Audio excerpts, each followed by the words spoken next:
Mike, my man, how are you? Doing awesome. Thanks for Awesome. having me. You bet, man. Well, this is for me, and this is going to be a little selfish plug here, but I'm really excited to have you on my show, and the listeners don't know this, but Mike and I go way back. We were actually call us besties during our grad program when we went to JFK University to get our master's in sports psychology. And I'm just super excited to not only to have you on the show to talk about your mindset as a mental performance coach, but just to understand your journey, understand mental performance, all things, if you will, because we're going to be talking about a lot of different topics today, but also dive in a little bit about your role as a mental performance coach for the Dallas Mavericks and the Texas Legends. So, man, I'm super pumped to have you on the show today. Yeah, dude, it's been a while. I mean, we always have kept in touch since we were in the trenches of grad school. So I actually remember when you were first starting the podcast, the final semester, I believe. So Okay. it's pretty cool to see the growth, the guests you've had on, have like just you've been keeping at it. And now it's, you're too big time now. So, so I appreciate it for you Awesome. fitting me in Awesome, alongside, man. people like Drew Bledsoe, etc. Well, I love it, man. Well, I've always appreciated your energy and your mind, and and after the years that you and I have put in after our grad program, not only am I just interested on what goes between your 2 years there, but I know that my listeners are gonna enjoy it too. So, with that being said, you and I we talk about mental toughness all the time. We teach it, and it's something that's on the forefront for mental performance coaches, but also for athletes and coaches. So when you think about the word mental toughness or the words mental toughness, what does that mean to you? To me, mental toughness goes back to using this from George Mumford, the mindfulness and performance expert who was with the Chicago Bulls, LA Lakers, the Phil Jackson teams, Kobe, Jordan, author of The Mindful Athlete. But going back to his analogy of the eye of the hurricane, Yeah. that really kind of encapsulates mental toughness for me. And that's essentially, there's the hurricane and the crazy storm going all around everywhere, but you want to be that calm center in the eye, focusing, just on the task at hand, being present while still being true to you, no matter what's going on around you. And that eye of the hurricane analogy is always stuck with me. And to me, that is what mental toughness is can you be grounded, present in the moment, focused on the task at hand, no matter what is happening. And that's it. It's it's so funny because I know my listeners are gonna they've heard me say this all the time, especially when I ask the question about mental toughness. I would say after the total of almost 150 episodes or so, pretty much every single person has answered that completely different, and that's why I love asking the question. Interesting. Right? However, when anybody asks me that question when I'm on another podcast, I always say that it's conquering the emotional hurricane and getting in the eye of it. Like what happens to in the eye of a hurricane is calm. And that's the goal, I think, as performers, whether if you're trying to be mentally tough or you're trying to overcome adversity or a stressful or pressurized situation, is to get into it and get into our breath. So you and I, that's the first time someone's ever brought that up with the same answer. So that's awesome, man. Well, we were cut from the same cloth in grad school, so I'm sure that was coming. And I but love it. it's just real to me. It's just a real great analogy. The storm can be whatever you want to make the storm out to be. Sometimes it's smaller storms, sometimes it's larger storms, but Totally. ultimately at the end of the day, like when we're talking performance, and we'll get into it more, I'm sure, but as what you hang your hat on is you want to be that calm centered eye. Totally. For sure. Now, you played, I know you have a passion for basketball, and you've played basketball as an athlete. So when you think about either being an athlete or a mental performance coach, can you share a specific time where you had to be mentally tough, or maybe you coach somebody through a situation where they had to be mentally tough? It's like, so my non-impressive career in sports, pretty much ended in high school. But a couple things come to mind, and the first one, like for me as an athlete doesn't really have a specific situation that I feel, but more so like in the career as a whole in terms of the teams we were in. Like I grew up in a small town in Monterey Bay, Pacific Grove, California, and small public school. I known my friends, since elementary school. And so to me, like that mental toughness in a sense came from like the camaraderie of the team. And I'm going to say, we all played pretty much every sport, but football is where it really showed for me. And I had great coaches on both sides, like amazing coaches. And it was just like, I just remember the rallying as a team, the camaraderie in the locker room, but that, holding each other accountable, picking each other up in games. And it's just kind of like that overall arching team camaraderie thing, especially in football and, basketball too. But like, just there was something, I think football more for me, just because more of our friends played. The team is larger. Obviously, we've all known each other for a long time. So we had like a genuine care for each other. Yeah. To me, like I know it's not a specific circumstance, but just that as a whole. Got it. Like that as a whole just taught me so many things. And just seeing, what the power of a group can do when you're not making it about yourself, and you don't even know you're doing these things when you're a high schooler, right? You're just trying to play. Totally. But looking back, it's just like, yeah, like we were mentally tough because like, we cared about each other. We rallied with each other. But it stemmed from the leaders, the head coaches on both football and basketball. And so, but the basketball coach also he was like our offensive coordinator. So the program itself from a young age, like because we were such a small town, small school, you were just really ingrained in it. You knew everybody, you knew all the coaches from every sport. So it was very like much a great all around program. Yeah. So that would say that from a high school experience, like when I actually played sports, not counting, random places at the gym outside of college or like intramurals or anything like that. Right. Like, yes, I would say if I had to get into a specific time period too in my life as a mental performance coach, I think it was those first few years after grad school when even in grad school, it's just like the amount of mental focus and I guess toughness, as you want to say, as we just defined it, to be in grad school, going through that, whether it's financially doing the school work, learning new things every day, the internship, while still trying to like be with your girlfriend, family, like, and just trying to live at the same time, hang out with friends. And then also on top of that in sports, like, jobs aren't very much like prevalent right after school. You either become a consultant or figure it out. Right. And so just I was very impressed with my own ability looking back, is just to be so like relentlessly focused and do whatever it takes, almost to a fault at times. But that was the biggest mental toughness time period of my life, probably year 2014 to like 2017, 2018. Like that was some intense years. Yeah. Some years of growth for sure. Well, it's two things. I mean, you and I, we shared a similar experience when we got out of our grad program, and even in the middle of our grad program, it's about balance. And it's when you're actually going to school and work, and you have family and your relationships, you got all these moving parts. And so that the ability to be mentally tough during those type of situations, it's tough, but when you can connect with it and manage all of it and get through it, it's kind of a cool experience. And I'll speak to the experience that you have in high school. Like there is something about when you're a part of a culture and everybody's on the same page and striving for the same common goal, but we're all being mentally tough together. There's like a feeling, there's a frequency, there's a connection so it's pretty cool when you go through those type of experiences as an athlete. Yeah, no doubt. It's like an unexplainable power. Yeah. And it's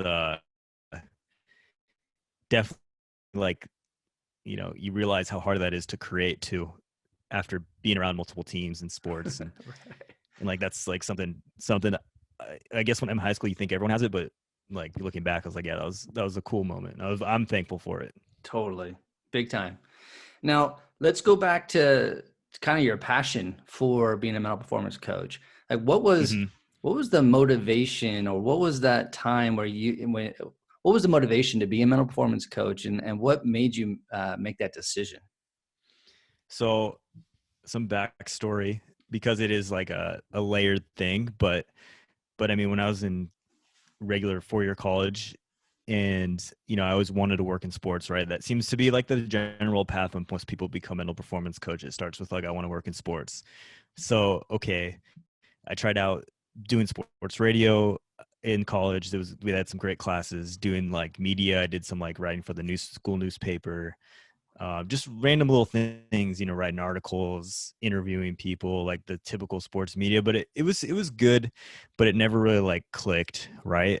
Mm, In terms of like, it was cool, but it wasn't like, man, it was missing that feeling. I was like, I wanted to do this the rest of my life type of thing. right. And so, I worked in hotels a lot. Fast forward a few years, right? And working in hotels, for me, I worked in like very high level places. Um, I was able to be around a lot of like cool athletes and high level people and clientele that came to the hotel, which was cool. Like, enjoyed it. It was fun being around here and the stories. And I just learned how to be around that type of clientele and seeing how they act, how they think. Because most people at the hotels I'd be at they'd stay for a long time, like a week or so. So you kind of got to know them a little bit through your time there. Anyway, fast forwarding through there, right? There's a period of my life. Again, I worked in hotels for about 4 or 5 years, maybe longer. I can't really put a time mark on it. Right. Anyway, gets to the point I leave hotels because I'm tired of working in the hospitality industry. Take a couple things happen. I go through a corporate job, end up getting laid off. So I have no job. I'm living in Santa Clara. I'm a part of a gym down in Santa Clara called Fitness Never Sleeps, FNS Training, run by Brian Nunez. And he's awesome, incredible trainer, incredible owner. He's Nike sponsored now, Nike sponsored trainer, like great dude, played football at San Jose State. And he had someone come speak to us. They were doing like a fat loss competition or a body weight percentage loss competition. And someone came spoke to us named Adam Saucedo, who was a JFK graduate as well. Oh yeah. Worked with San Jose State teams, I believe. And, I haven't talked to him in a while and I probably should, but he came and spoke to us about like confidence. And this is like 2013, I Got it. believe. So like a year before JFK, and talked to us about confidence, talked about focus. And honestly, I don't really remember exactly what he said, but when he was saying it, I was like, man, this is it. And I don't have a job at this time. So I was like, this is it. Right. So I'm not a huge like take the initiative talker, at least at that point in my life too. Hmm. So I went up and asked him a bunch of questions, and it's like, for me to do that at that time, I was like, okay, like It's a man, big I was like deal. really interested. So he told me some books to read and recommended going to grads, like not pushing it, but like here's the path he did, going to JFK. And so I read the books, and I was like, yeah, I'm so down for this. Like I'm ready to go. Like I'm all in type of thing. And that's a long answer, but I felt like the background was necessary. And that's kind of how I got into it. It was just I felt like all those years leading up to it kind of set me up for that moment. That's why I mentioned the hotel thing and all that. Like it just felt like Totally. it all led to that, to being like, okay, this is it. Big Because I was time. never searching for it either. I wouldn't say Right. I was searching for it. It just kind of like randomly happened. Right. Well, I think we all have no matter what it is, especially if it's our purpose in life, there's a path to it, and it's kind of cool to reflect on it and kind of see the evolution of it. I know I was searching for it when I was looking for my purpose. I just didn't know what it was. But um, when I heard Desmond Howard talk about a sports psychologist on ESPN, I was like, whoa, well, what's this?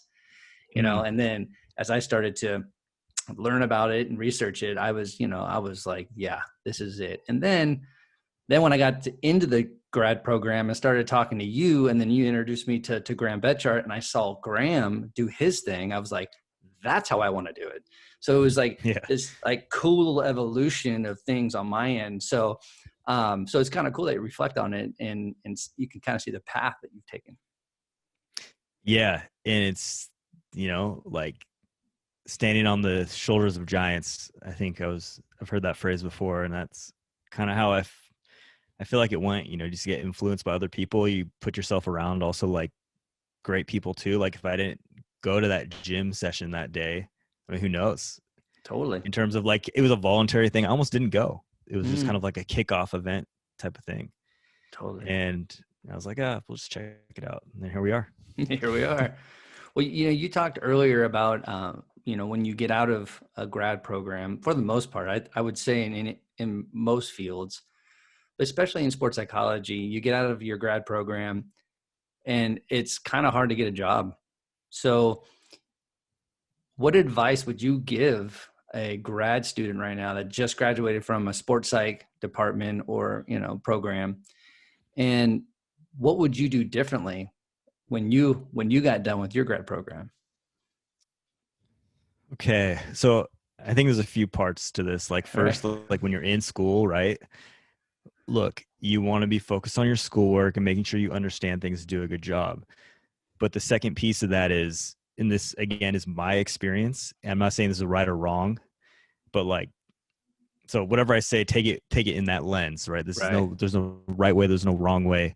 But it's also keeping in mind, like you're in grad school also to be building connections. You're in grad school to, learn from others outside of school, like talking with your colleagues and your classmates. And maybe it's just emailing someone that you look up to, like how we've done with Graham when we were in grad school, right? Right. Like there's a lot of people that are willing to help out, especially in this industry, I feel like with sports psychology. And it just takes some initiative of starting the relationship process. And what I mean by that is not hitting someone up to try to just take from them. It's also just like staying connected. Here's what I'm doing.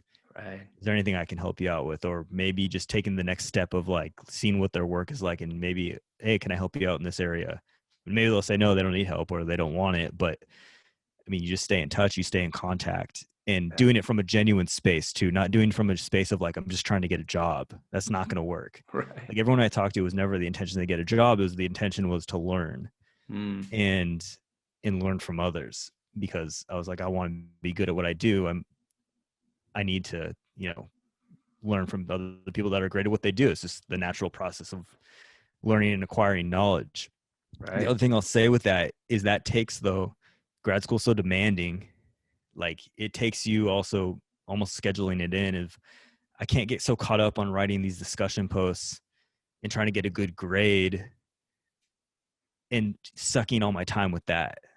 like just keeping that bigger picture in mind because it's so easy to like want to get the grade, but I've never Right. been asked about a grade in my life since grad school. Right. So I'm not saying that's why I'm not saying not don't try to do your best and not get good grades. Like it's still important, Right. but it's there's other things that at play, and it's a unique time in your life. I feel like where someone's willing to help you out just because they say you're a student. Yeah. Like, if you're not a student, that email gets kind of pushed to the side, I'm sure, or people are still down to help, but when you say I'm a grad school student, it's almost like a green light. Right. Totally. And I want to ask you a little bit like what you do differently, but I want to add a little bit what you were saying because it was really interesting when I was in my grad program with you. I was knee deep in my sales career and I'd been in it for, at that time, it was 15, 16 years, a total of 17 years in sales. So like the whole networking, all that, like to Mm-hmm. me, it was easy. I understood it, but because I was so involved in getting that grade that to be honest with you, I don't know if you know this, but it was you that made me go, oh, I got to start doing this now in the middle of it. Cause I was like, I'm going to wait until I'm done with the program to get clients. I'm going to wait to the program to build my brand, to reach out to people. But when I saw you reaching out to Graham, DK, all these other authors, I was like, I remember you and I were talking when I was going to a San Jose Sharks game. I was in the parking lot, got to the game really early. And you and I were just after a class, we're talking on the phone. And I was like, man, he's doing it. And I was getting so caught up in the minutia of being a student. And I think you make a great point. that's one of those things, another ball that you have to manage, another moving part, but it's worth it. It's the big picture is to build that relationship. And that's what being a mental performance coach is, hands down, is building Mhm. relationships. All the other stuff comes behind it. So it's a great point. Yeah, I did not know that, so thank you. And Yeah. who knows what I was ranting about that day, because I always had a lot of rants during grad school. It was a maddening time for me at times, and but like, yeah, it just to me it was just a twofold process, and of course, and did I make things more difficult on myself? Like, yeah, for sure, school wise at least, but it was worth it.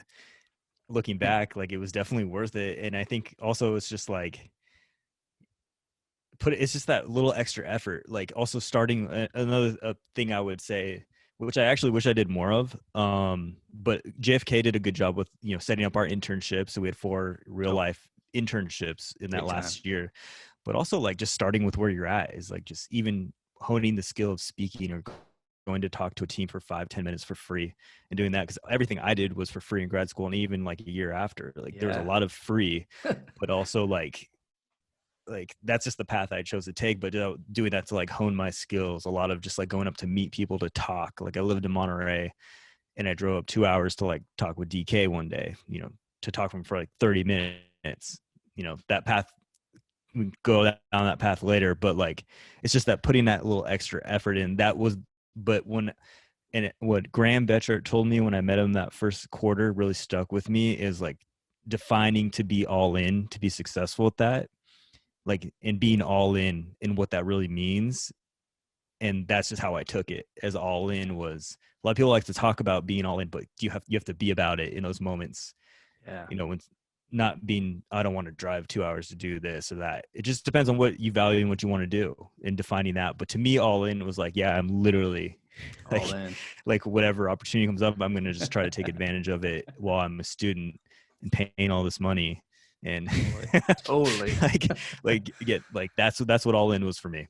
And I still try to remind myself of that this day. And I mean, I can go into things I would do differently, sure, if you want to go there, but Yeah. that's the mindset I took on throughout grad school. Yeah, let's do that. And I know, and I'll just share a little tidbit because I know you've probably heard this conversation from Graham Betchart before. But I remember when I was going through that program, and I was still wondering when to like completely leave my my corporate life, and because it was all about money at the time. And so Mhm. I remember, and I'm sure you've heard this from Graham, but he's like, dude, you're going to get to the edge of the cliff. You're going to look down. You're going to go, holy shit, this is scary as hell. And he goes, you know what? I'm going to ask you to jump off. And I'm like, okay. And he goes, and guess what? You're not going to die. You're actually safe. You're good. And if you love what you do, you're going to fly, dude. You're going to fall and you're going to fly up and you're going to actually do it. But you got to jump, man. You got to jump off that. And you can only imagine if people know Graham when he gets, pretty passionate and intense with his message. Yeah, In that starts going. moment, man, I was like, okay, I'll jump. I'll jump. Yeah, and I guess I'm not sure how many times you've actually mentioned him. I'm sure you've had him on your show, but Oh, like, yeah. look, Graham is for everyone listening. He's a mental performance coach. He does so much more than that, though. But he was big in basketball. Has trained multiple number one draft picks. Just kind of like has taken a lot of people under his wing and mentorship, at least with Yeah. the sports site community. So he's awesome. He's incredible. And so we may reference him a little bit, but I also do want to say though, with something else that you need to do while you're in grad school to really enhance sports psych, I feel like, is you have to do the work on yourself also. Like you have to actually be about it. Like I talked about Yeah. being about it, like in terms of like being all in with your actions, but like being about it in terms of actually applying the work on yourself. You say you want to be into mindfulness, well, you better start practicing mindfulness every day, and really living out the principles you teach, because that'll not only take your teaching to another level, because people will feel it in the way you speak and the way you go about yourself, but you got to actually like be about these skills you're teaching, and not Totally. just regurgitating something you learned in school just because that's how you learned it. Like Right. it's got to be applied on you, and doing personal work even outside of graduate school. I think that's super important too. I think it's huge. I mean, you got to be your work. I mean, I think it's kind of being inauthentic where you're telling people to do all these things because it's going to make you great, but then you're not doing it. It's that's Right. there's kind of a weird I f- paradigm to live in if you're going to do that. yeah, and there's another layer to it. I feel like, and this is just part of, I guess, the self-discovery process, but doing these things how it is true to you. Yeah, Like, teaching it true to you and through your voice, your experience is also. totally. For So, sure. like, I'm sure we teach some of the same concepts, but they're just different in the way we teach it, just because I'm being me and you're being you. I'm not trying to be anyone else. Exactly. Exactly. And it's that's a great point too, because as much as that I see Graham, and I feel like with my approach, depending on what I'm talking about, the mood I'm in, like the energy that I have, I feel that I always try to bring the juice, bring the energy. But there's a part of me too that as much as I want to like I love the way that Graham presents it. I love it. But I want to be Grant still. I still I want to bring energy, but I don't want to like move like Graham. I don't want to use all the same vernacular as Graham. I use some of it for sure. But I think it's like you said, you got to stay true to yourself. Yeah. And that is to me, that's like a lifelong process. I mean, we're trying to get there every day. Totally. I'm using something again. Nothing's new. I'm not creating anything new. No one's really even created anything new in terms of like what we teach in sports psych. It's Right. You can go back to the samurai times and they're still visualizing back then. Totally. So it's just finding, how am I going to present this in my voice and how it rings true to me. And ultimately people will be attracted to it because of you as the person. Because Right.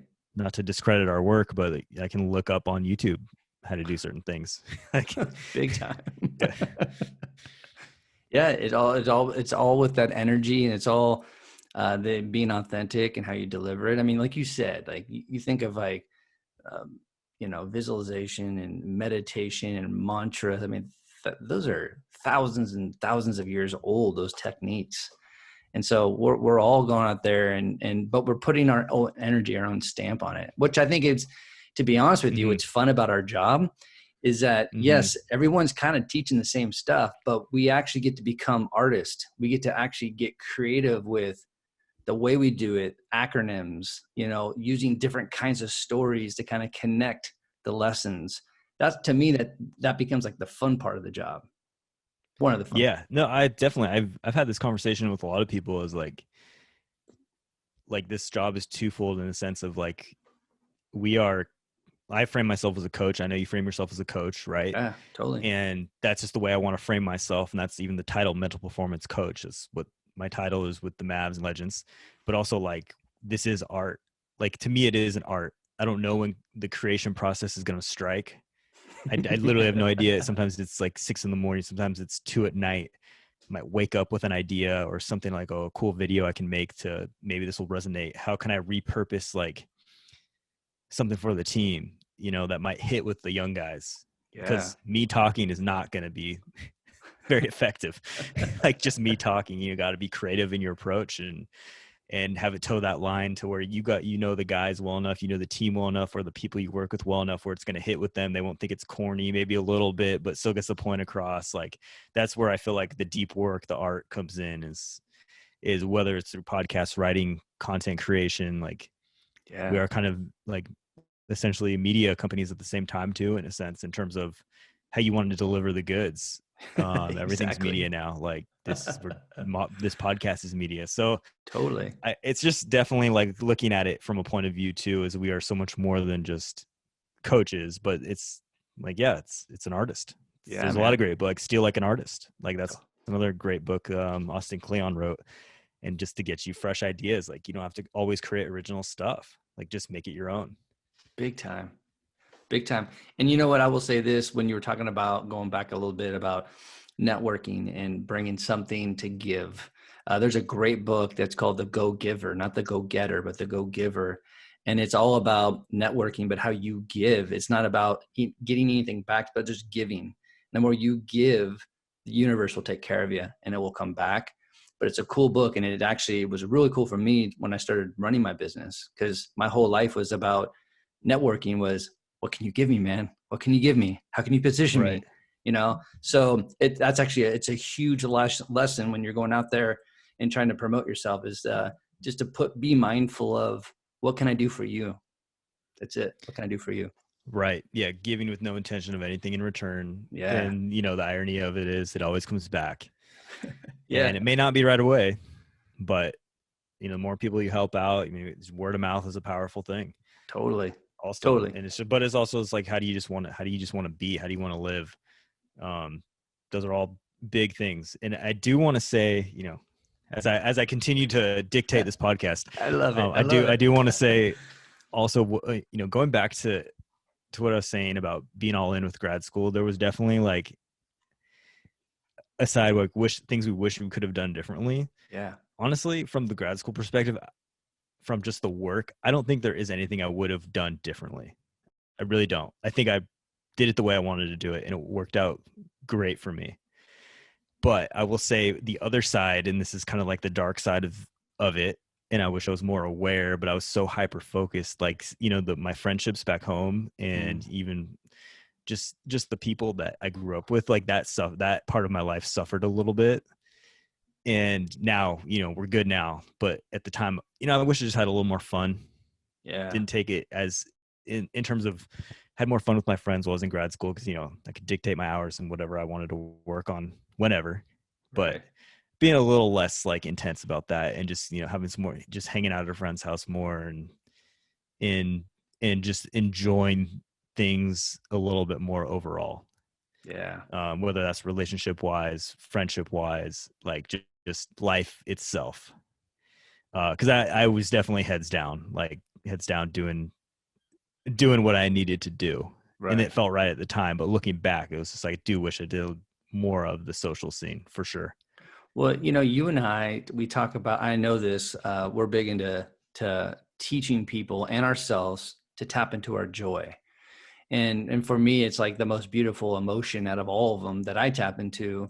Um, and we can, no matter how much work is on our plate, uh, depending how much we have to commit ourselves to doing whatever role it is, whether you're being a student in a relationship and you're balancing all these different roles, you can still make time to have joy.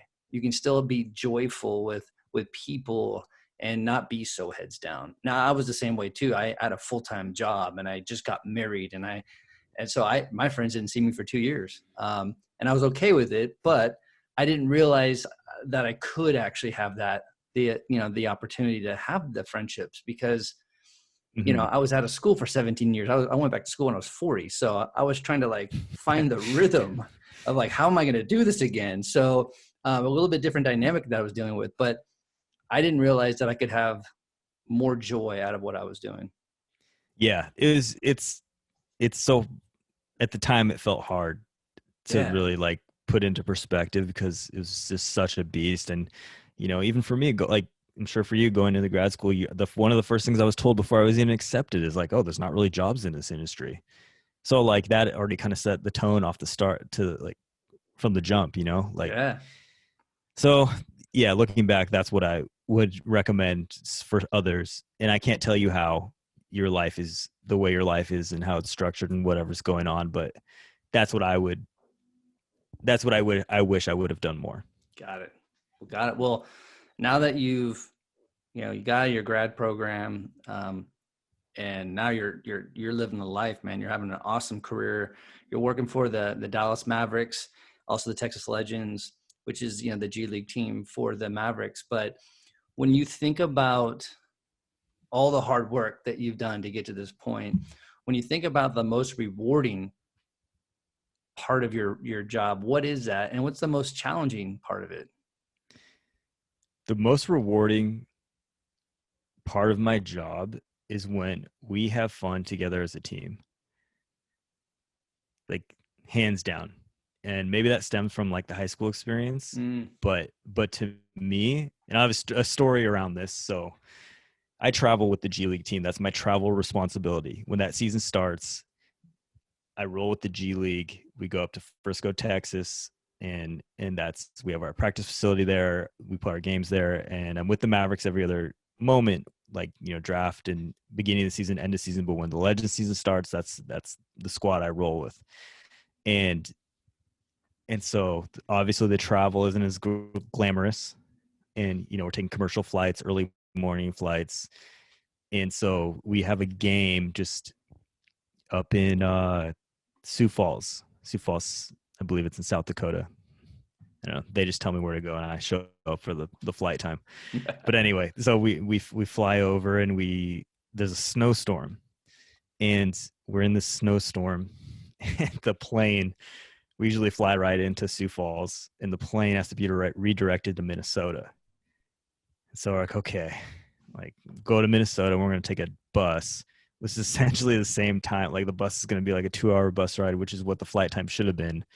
This is just the realities of what you got to deal with. It's November, totally. late November. So the weather is what the weather is up north. And we fly into Minnesota. Snowstorm hasn't started yet. So we're like, okay, at least not in Minnesota. So that's why we flew into there, and we get on the bus, and we're rolling on the bus, and it starts just coming down. Like the driver at one point can't even see a foot in front of him. And I have a picture of it. Like you literally can't even see out the front window. We just have our hazard lights on, and we're cruising at like 10 miles an hour in some random highway from Minnesota to Sioux Falls. And we're going down, and like it gets to the point where we have to pull over some random town for the night and stay the night. Thankfully they had hotel rooms, and we get out, and it is probably the coldest weather I've ever experienced. It was definitely below zero with the wind. And we're trying to just, as a team, we are getting off the bus and pulling the bags out.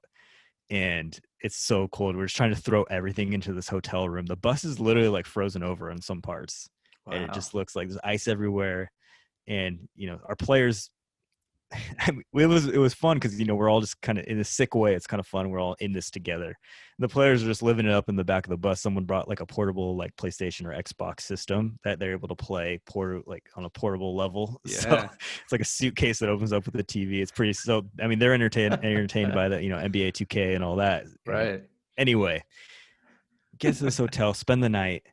It's literally been like a 12-hour travel day, and we're not at the destination. We have to get up early in the morning, and hopefully the snow is plowed and gone so we can make it to Sioux Falls. Anyway, we play this game. We play Sioux Falls. We end up winning at the buzzer, essentially. Wow. By a big shot at the buzzer. We shoot the lights out in the first half. We're shooting the lights out. Most threes we've had in a half. Great percentage. And we're just playing really well. And we hold on for the win. I think Dakota Mathias hits the shot at the buzzer. And the joy in the locker room afterwards, where everyone is just like going nuts, and it's just us, it's just a travel party.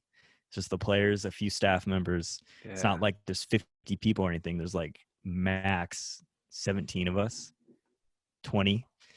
But that the craziness of the locker room, like that's the fun for me.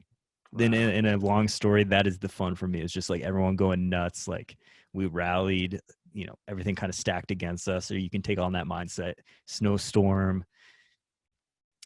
playing with little rest on a bus and playing all day, like then going in, playing one of the better G League teams. They're always talented. Everyone's good in the G League anyway, but road games in the G League are hard to win. And just to win like that kind of early in the season, and it just set the tone. Like that's fun for me. That is fun. It's just like we pulled together and as a team, we got through it, and everyone's going crazy afterwards. Oh, I bet. That was cool. Well, it's, again, going back to culture. I mean, when I don't care what it is, if you're in an athletic culture, a workplace culture, even your own family culture, when things are connected, and especially when you got some stuff stacked against you and you perform in the moment, it's just a cool feeling. It's the sense of belonging, connectedness. Like it's cool. And then guess what? That is fun. That's you truly get to experience joy within those moments.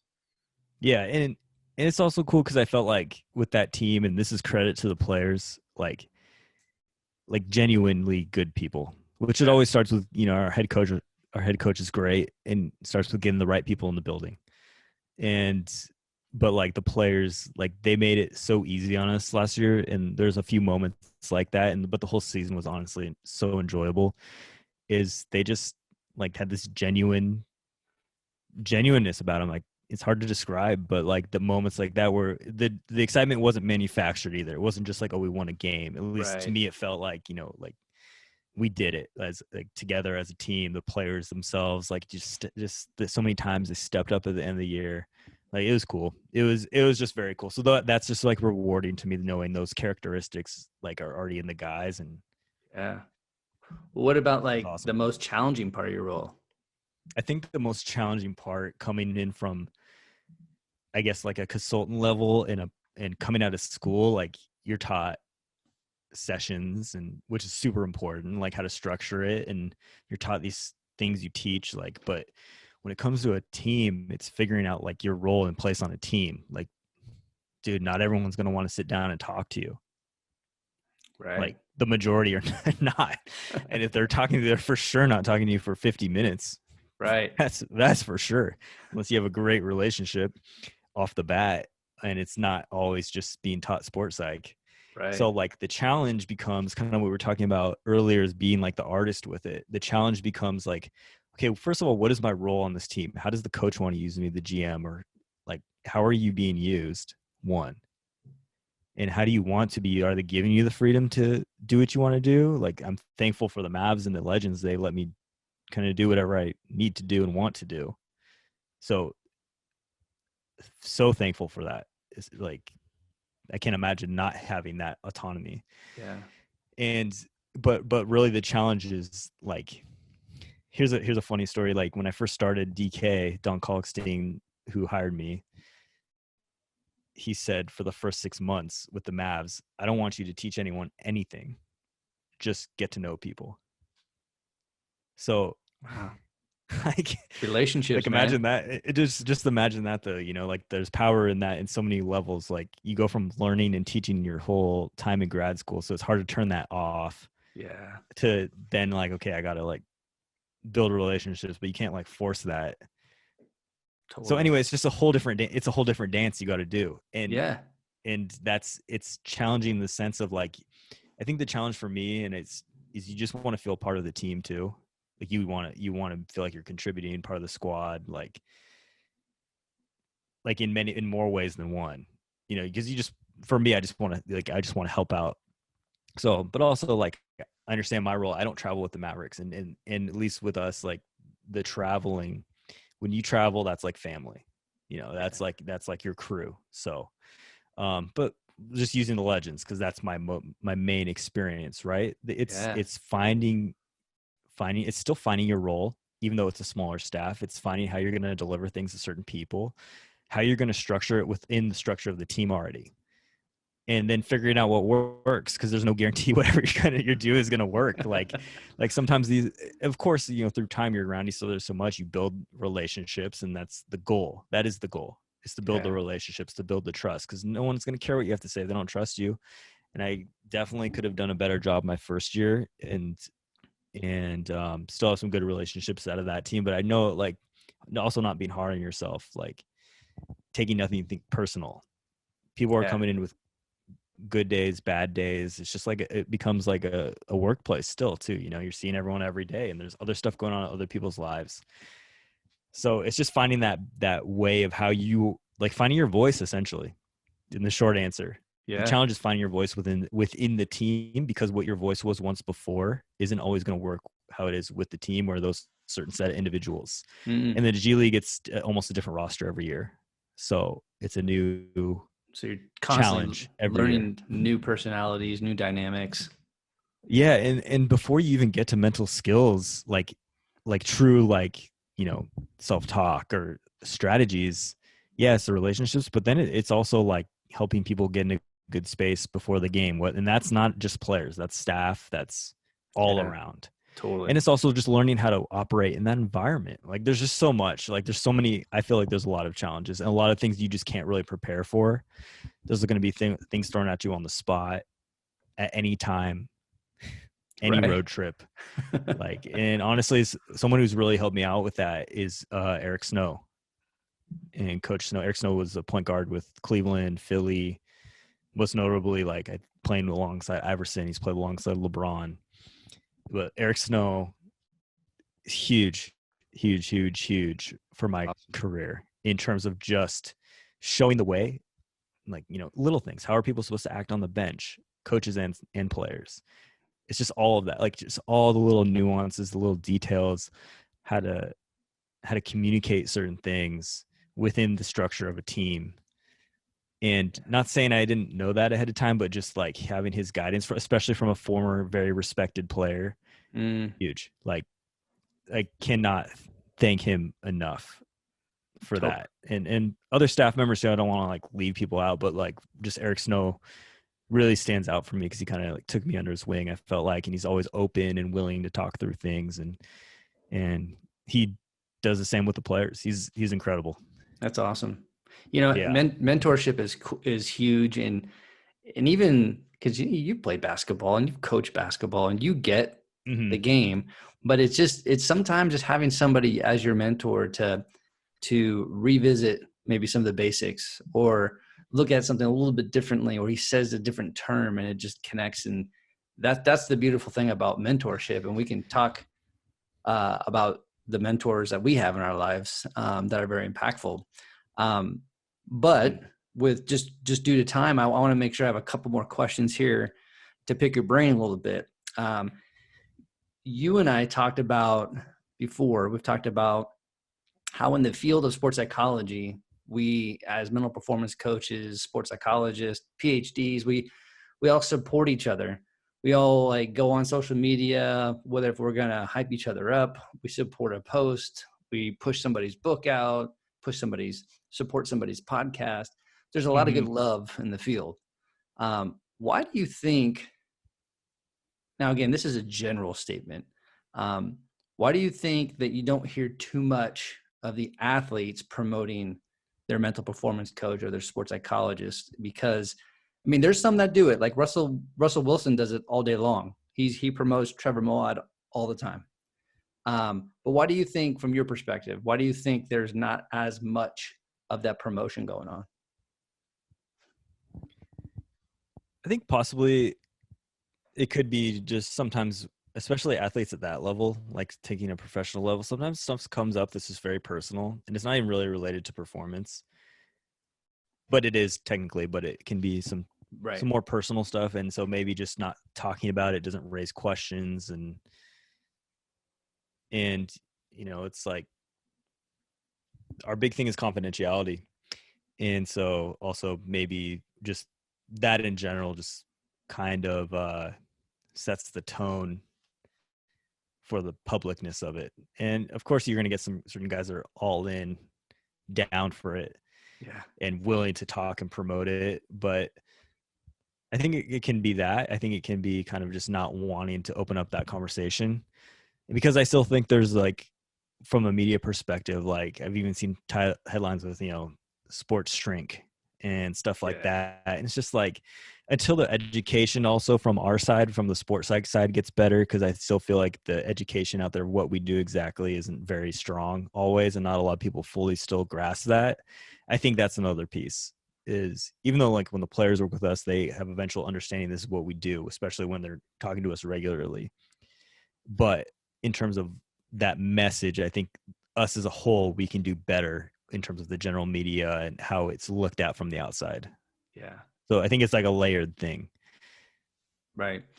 No, and I hear you too. I think they're in the spotlight. And man, if you think about all the different media channels that are out there and that all want a story, that all want to make maybe something that's really nothing, but they make a cool little tagline title, like you said, using the word shrink. I can see that the athletes could be, a little, reading the defense a little bit on how much they share, because you don't know what media outlet or what reporter is how they're going to twist that, that vulnerability piece. Yeah. Like a guy can be like, yeah, I just worked a lot on my confidence this year. And it, not even from a bad way, but just to say like, yeah, just really, I work on it intentionally. But then someone could take that and skew it as like, oh, this person wasn't confident last year, that's why they did this and this. And so it's just like, why even go down that box when you don't need to? I think someone who speaks great on it, just an example of an athlete that speaks really well on it, is Aaron Gordon. Aaron Gordon or the Orlando Magic. Look at his Totally. articles when he's talked about it. But also Aaron has been doing this for so many years. He can confidently and Talk about it. articulately and say it with conviction and talk about the work he does in a way where it's like, this is what I do. Like, this is just what I do. This is what I learned. This is how I live. So there's power in the conviction too, but it comes from experience as well, and having those experiences on yourself. Yeah, for sure. And I want to bring up here the NBA bubble, obviously right now with the tournament.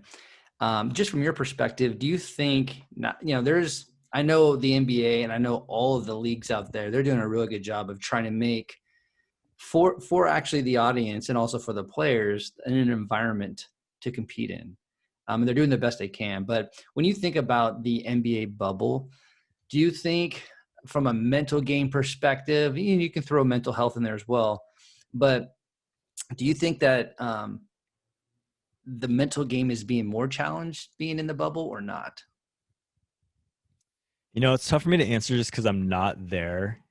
I think like the guys obviously with families, that could be tough.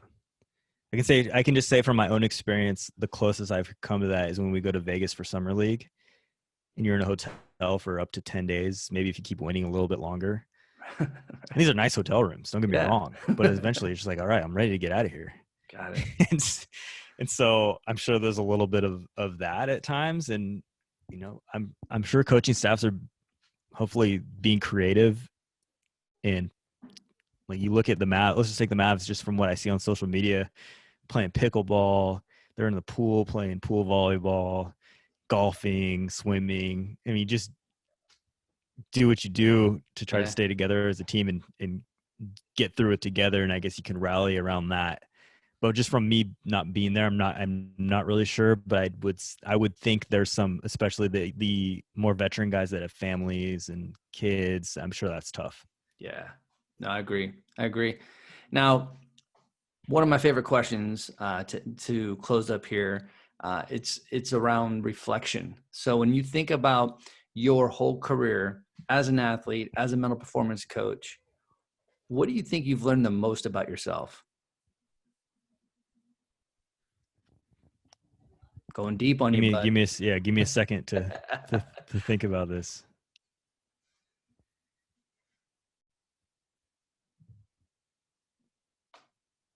Okay. I think what I've learned most about myself is really doing the personal work to find and continue to find, because I don't think I'm there yet, but always finding like my own voice in things. Like, for example, when I got with the team, part of it is you got to stand on your own 2 feet. I can't like go run and hide behind DK when something happens, or like he did a good job. Give me this leash, right? Like, hey, go do what you do. But I think like it's learning how to really like do things with conviction. And this is what I believe. And this is what I believe. This is what I believe to be true. And I'm sticking by it. Yeah. And I'm not saying that from a stubborn way, but like that's part of like finding your own voice. So, man, I don't know if this is a good answer because it's not really a specific thing, but it's just like this role and this like path I've chosen to go down has forced me to learn more about myself in general. Like, who am I? What am I about? What are my values? How do I want to live my life? And I feel like that's always evolving, but just being aware of those questions and really thinking those things through and not just pushing that to the side, like, because part of it, it's just a self-discovery process. And this has led me down so many paths of, like learning mindfulness, learning more about myself, being curious, and things that I may have not done in the past. I'm still trying to get better at, but it's just, that's what it is to me. And I guess the theme this year for me, I feel like is like this having more conviction. Is like before, like, you just using our work, for example, it was knowing, like, I know this knowledge, I have this knowledge. Now it's like, when it really comes time to test it, like when situations get real and someone's coming to you with real advice, a real crisis, a real situation. Yeah. like, can you stand on that? Big time. But I look at that, obviously that's a work, but that's like life too. Right. Yeah. So that's what I feel like I've learned the most. And again, it was your question, and I feel like I add a little bit 2 cents on your answers, but it's, you and I, we're cut from the same cloth. We went through a lot of similar experiences, obviously with some different dynamics, but when you think about the role that we're in and what we do, there's a vulnerable piece that we're in front of people sharing our energy and our thoughts, and it can be vulnerable. It can be scary sometimes, depending on who you're talking to and what you're talking about. But one of the things that I've learned about myself through this is self-acceptance. And as much as that I've been in front of hundreds and hundreds and hundreds of people throughout my professional, when I say professional workplace life, man, there's some times where I'm sitting there in front of 16-year-olds, 17-year-olds doing this work, and I'm worried about whatever. Like, I start getting in my head because I'm not accepting myself. And I've had to go through my self-discovery. There was a point early in my career, I would sit in my car and I would have to tell myself, you are free to be who you are. You are free to fail, and you're free to be vulnerable in the moment and go do your shit. Show them how special you are. But I've had to Right. talk myself through it, because I had to go through some stages to accept myself and know that this work is not for everyone, but it's for me, and I feel connected to it. Right. Because that's another big thing. And I'm just taking this answer to go also back into the challenges of working within a team. And I think this is important for people to know. And if you really I think a lot of people want to work for a professional team, but it's like what you said, is not everyone is going to rock with you. Right. They're not. And they might not say it to your face, but it's a common thing. It's like the same way the whole roster isn't going to rock with it. Yeah. And that's just part of the deal. But you still got to go up and do your thing. You never know when that moment's going to come, and you're going to go up there knowing look, I know some of these people aren't into this and don't want to hear a word I'm going to say. But also, that's also another reason, my philosophy, I don't really do team presentations. Right. But anyway, that's a whole other path. We don't need to go down that path. But and it's also working with a team. Let me say this one last thing on it, because this is important. Yeah. It's, you got to if you travel full time, which is the best way to get connected with the team too, and feel like you're really in it when you travel. Yeah. But that takes a toll on other areas of your life. Whether you have kids at home, a family, or just a girlfriend, that's another thing, because you'll be gone multiple times. We have 50 games in the G League, so I'm going to be on 25 road trips, essentially, 25 away games. And so I was gone the whole month of December last year, just because that's when a lot of road trips fell. So yeah, that's just another thing to consider. It can be lonely. You're just in the hotel room. Not everyone's going to want to hang out either. So it's just part of it. Yeah. Self-discovery, right? No doubt. So that's just part of it. It looks like glamour sometimes on the outside, but it's just something to be aware of. Yeah, that's a good point, man. Now, how can my listeners, how can they follow you on social media? How can they connect with you? And what else is going on with Mike? What are some cool things you're getting into? So you can do social media. You can find me on social media at mentalbuckets. That's on Instagram and Twitter. I'm not that active on both in terms of posting, not yet at least. I'll probably try to step that up sooner than later. Website in the works, but that'll be mentalbuckets.com. But also I do have my own podcast with my co-host Packy Turner, who's a basketball skills coach, and with Up Basketball. They essentially sponsor it. It's his company, but it's under that umbrella, I guess. So so Mental Buckets is the name of the podcast. We interview mostly right now basketball players, but we've had my head coach on there. DK is on there. Don Kalkstein, the sports psych director of sports psych for the Mavs, and he's worked with the Rangers too and the Red Sox. But we have episodes on there just hearing other people's perspectives, their journey, the kind of similar lessons they've learned, and also trainthemind.com. have some videos up there alongside. I think you got a video up there, right? I've got a couple in there. Yeah. Yes. Yeah. So you got some videos up there. There's a lot of mental coaches on there, sharing some knowledge. So yeah, that's what's in the works. All right. Well, I encourage all my listeners to check out Mental Buckets. Which is really cool is that when I was in my grad program, Mike and I we were putting our podcast together, and so it's kind of cool to, for both of us to go through this journey, this path that we've taken, and then taking some of these projects that we were working on 3-4 years ago, and now we're realizing it. So to me, man, this has been really cool, to get on here, share our stories, our thoughts together, kind of share our paths, and hopefully somebody out there, if there's a mental performance coach or somebody that's in a grad program, I hope they can take something from our lessons and our journey, man. So thank you for your time and your energy today, man. Of course. Thank you for having me. Appreciate it. Long time coming. Yeah, you bet.